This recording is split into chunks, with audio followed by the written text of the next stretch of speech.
So yeah, Carolina going through a little hiccup right now. And, you know, every team goes through that hiccup, right? You can't go, you know, it's very odd. You see, like, the Boston Bruins go from gate to wire in a season.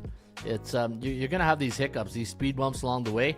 I don't think tonight's the night you want to be in a speed bump against Colorado. The good news is Colorado's on a neutral cycle, so that's the good news. The bad news is, though, Carolina's not doing very well right now. In fact, let me see something. Let me go to that Carolina game. Let's go use the rain report.